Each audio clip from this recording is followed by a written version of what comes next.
గుళ్ళో పులిహోర అంటే చాలా మందికి ఇష్టం కదండీ. మనం ఇంట్లో చేసుకునే పులిహోర కన్నా ప్రసాదం పులిహోర అంటేనే చాలా మందికి ఇష్టం ఉంటుంది. నాకైతే స్పెషల్‌గా ఏ టెంపుల్‌లో అయినా సరే పులిహోర పెట్టారంటే అది నాకు చాలా ఫేవరెట్ అనమాట. సో, నేనైతే అది చాలా ఇష్టపడతాను. సో, అలాంటి ఫ్లేవర్‌తో పులిహోర చేయాలంటే కొన్ని కొన్ని చిన్న టిప్స్ పాటిస్తే చాలు.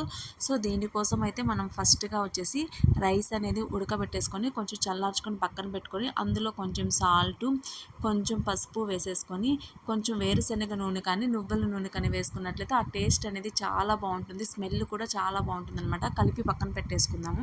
తర్వాత కొంచెం చింతపండు తీసేసుకొని దాన్ని వాష్ చేసేసుకొని నానబెట్టేసుకుందాం. ఇందులో కొంచెం పించ్ ఆఫ్ సాల్ట్ వేసినట్లయితే చింతపండు అనేది బాగా మెత్తగా అయిపోతుందన్నమాట. ఇప్పుడు పులిహోర మసాలా చేసుకుందాం. దీనికోసం కొంచెం ఒక చెంచా మెంతులు, తర్వాత ఒక స్పూన్ జీలకర్ర, ఒక స్పూన్ ఆవాలు వేసేసుకొని, ఒక స్పూన్ మిరియాలు వేసేసుకొని మరీ నల్లగా కాకుండా కొంచెం బ్రౌన్గా వేయించుకొని మిక్సీ పట్టేసుకొని పక్కన పెట్టేసుకుందాం. ఇప్పుడు ఇంకొక ప్యాన్లో ఆయిల్ వేసేసుకొని పోపు దినుసులు అన్నీ వేసేసుకుందాము. ఇందులో కొంచెం మినపప్పు, కొంచెం వేరుశనగ పప్పు అనేది యాడ్ చేసేసుకొని ఇలా కలుపుకుందాం అనమాట.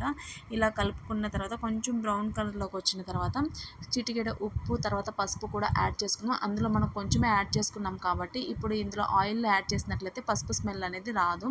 తర్వాత ఎండుమిరపకాయలు, పచ్చిమిరపకాయలు కూడా వేసుకోవచ్చండి. అది మీ ఆప్షనల్, ఏది కావాలంటే అది యాడ్ చేసుకోవచ్చు. తర్వాత కరివేపాకు లాస్ట్లో వేసుకుందాము. సో, ఇలా అన్నీ కలుపుకున్న తర్వాత మనం ఆల్రెడీ కలిపి పెట్టుకున్నాం కదా చింతపండు రసము, అది ఇందులో యాడ్ చేసేసుకుందాం అనమాట.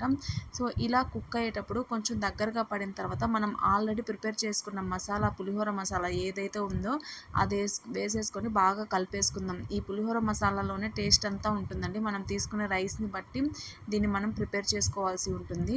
సో, మీరు తీసుకునే క్వాంటిటీని బట్టి తీసుకోండి దీన్ని. ఇప్పుడు మనం ఆల్రెడీ చేసి పెట్టుకున్నాం కదా రైస్ అనేది ఈ పులిహోరలో యాడ్ చేసేసుకొని ఈక్వల్గా కలిపేసుకుందాము మసాలాలో. సో, చూడండి ఇలా కలిపేసుకున్నట్లయితే చాలా అంటే చాలా టేస్టీగా ఉండే పులిహోర అయితే రెడీ అయిపోయింది.